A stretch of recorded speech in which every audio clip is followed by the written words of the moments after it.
Before we start, understand this, most people weren't just taught too little about black scientists. They were taught the wrong story. This is untold black history, not because the knowledge was lost, but because it was rewritten.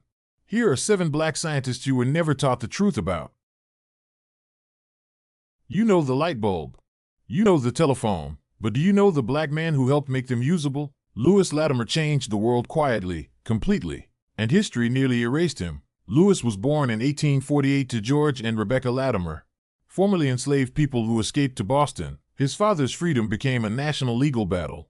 That fight for dignity and independence shaped everything Lewis became. At 15, he joined the Navy during the Civil War because he believed in protecting what his family had earned. After the war, Lewis took a job as an office assistant at a patent law firm. The top-paid men were draftsmen, so he taught himself mechanical drawing at night, page by page, mistake by mistake. Eventually, he became the firm's head draftsman. No degree, no permission, just determination. He drew the technical patent for Alexander Graham Bell's first telephone. Later, he improved Edison's light bulb, developing a longer-lasting carbon filament that made it practical for everyday use. Without Latimer, the light bulb didn't last. He wrote the first book on electric lighting and helped install the first electric streetlights in New York, Philadelphia, and Montreal, serving as a lead engineer and supervisor. While barred from enjoying many of its public spaces, his story isn't loud, but it should be known. Because greatness rarely comes with applause. Often, it comes with discipline, vision, and light. Patricia Bath was only 6 when her mother gave her a cheap toy chemistry set, the spark that would one day light up eyes around the world. Years later, fresh out of Howard's medical school, Dr. Bath walked into Harlem Hospital and saw the hidden epidemic. Entire black communities going blind from diseases no one bothered to treat. Doctors told her blindness was inevitable for those people. Patricia refused to believe it. During her internship, she noticed that at Harlem Hospital, about half the patients were blind or visually impaired, while at Columbia, just a few miles away, there were very few blind patients. She saw clear evidence that the high rates of blindness in black communities were not due to fate, but to lack of access to proper eye care. At night, she worked on ideas. What if a beam of light could do what a blade could not? When U.S. hospitals turned her away, she packed her notes and flew to Europe, spending her savings to prove she was right. In 1986, her idea became real, the Laserfico probe, a device that used laser precision to dissolve cataracts without pain. One day, she treated a woman who hadn't seen the world for 30 years. When the bandages came off, the woman wept at the sight of her grandchildren. The same tool U.S. gatekeepers mock now restores vision on every continent, millions of eyes opened by one woman's refusal to close hers. Patricia Bath didn't just restore sight, she used her brilliance and lived experience as a black woman to push back against injustice, leveling the playing field not just for patients of color, but for the world. Her invention helped millions, but her motivation was personal. Do you believe the best breakthroughs come from pain and purpose?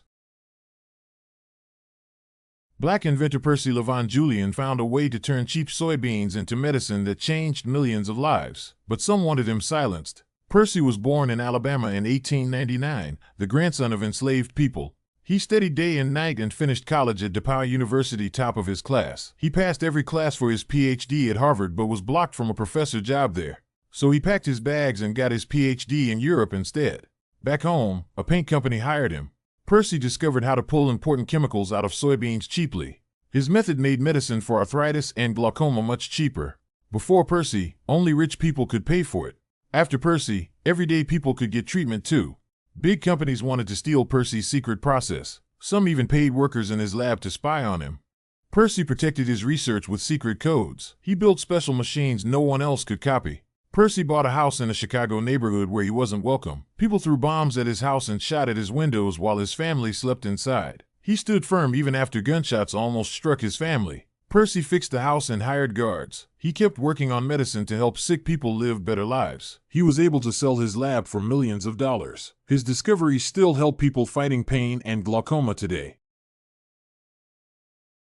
Annie Minerva Turnbo was born on August 9, 1869, in Metropolis, Illinois, to formerly enslaved parents. The 10th of 11 children, she discovered her passion for hairdressing while styling her sister's hair, laying the foundation for her future empire. Orphaned and raised by her older sister, Malone's interest in chemistry blossomed during her high school years in Peoria, Illinois, despite frequent illnesses forcing her to withdraw from classes. By 1900, Malone had formulated her revolutionary Wonderful Hair Grower, addressing the pressing need for gentler hair care products for black women suffering from hair loss and scalp damage due to harsh straightening techniques. Malone began selling her product door-to-door from the back of a horse-drawn buggy, offering free treatments to attract customers and build trust in her brand. In 1902, she strategically opened her first shop in St. Louis to sell her products to the many tourists expected to visit the 1904 World's Fair. Malone held news conferences and toured southern states to promote her products. She revolutionized the industry as she trained Poro agents, ranging from ages 16 to 80, to sell her products door-to-door and provide free demonstrations. One of Malone's agents was Sarah Breedlove, later known as Madam C.J. Walker, who later started her own competing business. Malone's business acumen shone through her use of press conferences and targeted advertising in black newspapers, demonstrating her understanding of effective marketing strategies. Malone founded Poro College, the first black-owned cosmetology school in the nation, providing education and jobs for black women. By 1920, Malone's empire employed 75,000 agents nationally, creating unprecedented economic opportunities for black women across the country. Not only did she reach millionaire status, she generously donated the equivalent of $1.5 million to support the black community, establishing herself as one of the nation's first major black American philanthropists. How many scientific breakthroughs only get called real science after someone else profits from them? Give your thoughts in the comments. Before the Red Cross built a billion-dollar blood supply system, there was a black man they rarely mention in schools. Dr. Charles Drew, the father of modern blood banking, made it possible to store blood safely, move it where it was needed, and save millions of lives. But here's the part they leave out. The same America that depended on his genius once told him his people's blood wasn't good enough. Charles Drew was born in 1904 in segregated Washington, D.C. He didn't inherit power, he built it. At Amherst College, he was one of just 13 black students out of 600. When tuberculosis took his younger sister's life, Drew didn't break, he committed himself to medicine. He taught biology and coached at Morgan College, then crossed the border to McGill University in Canada because black brilliance often had to find freedom outside America's walls. Back then, when people needed blood, they had to find a donor on the spot. If they couldn't, they often died. There was no safe way to store blood or move it where it was needed. At Columbia University, Drew's research changed that forever. His doctoral thesis, Bank Blood, laid out the process for safely collecting, storing, and transporting blood.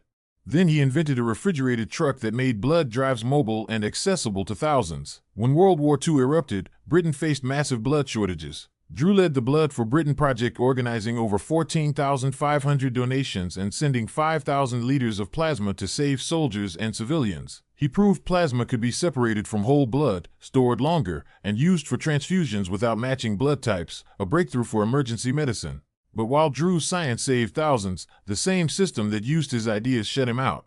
The American Red Cross, which still dominates the blood industry today, barred black people from donating. When they finally accepted black donors, they segregated the blood by race. Drew called this policy exactly what it was: unscientific and insulting. He resigned from his leadership role rather than lend his name to a lie. Drew did not disappear in protest. He invested in what mattered most: black minds. At Howard University, he led the Department of Surgery and trained a generation of black surgeons who carried his legacy forward. The Red Cross today calls itself a nonprofit, but blood is still big business. Hospitals pay for testing, storage, and supply using the system Drew designed. Billions have moved through the veins of this industry, yet his name is left out of the story. If you believe these truths need to be told, tell us in the comments. Who was George Washington Carver? What he wasn't was just the peanut man. He was a revolutionary scientist, artist, and humanitarian who rose from slavery to reshape American agriculture. Born into slavery around 1864 in Diamond, Missouri, Carver was kidnapped as an infant by raiders. His enslaver, Moses Carver, ransomed him back, but his mother vanished forever. This trauma shaped him. I wanted to know the name of every stone and flower, because I loved them like people. At 11, he left home to attend school, working as a farmhand and janitor. Rejected from a Kansas college for being black, he homesteaded 17 acres, cultivating 800 plant species, turning barren soil into bounty, a skill that would save the South. At 30, he became Iowa State's first black student, and later its first black faculty member. But when Booker T. Washington offered him a role at Tuskegee, he traded prestige for purpose. There, he fought the boll weevil plague by teaching farmers to plant peanuts, sweet potatoes, and soybeans. Rotate the crops, and you'll rotate hope. He converted a mule-drawn wagon into a traveling school, bringing soil tests and peanut recipes to the most poor one-horse farmers. His 44 free bulletins taught them to make paint from clay, coffee from acorns, and shampoo from peanuts. Every dollar saved is pure gain for the man farthest down. During World War II, he advised Henry Ford on soy-based plastics and rubber, freeing the U.S. from Axis blockades. Decades earlier, he shaped Theodore Roosevelt's agricultural policies. He even counseled Gandhi on sustainable farming, yet refused patents. God gave these ideas to me. How can I sell them? He invented 300-plus peanut uses, but not peanut butter. Carver passed on in 1943, penniless by choice. He donated his life savings to science. His epitaph? He found happiness in being helpful, empowering millions. For more Black history stories they don't teach in school, click the link in the comments.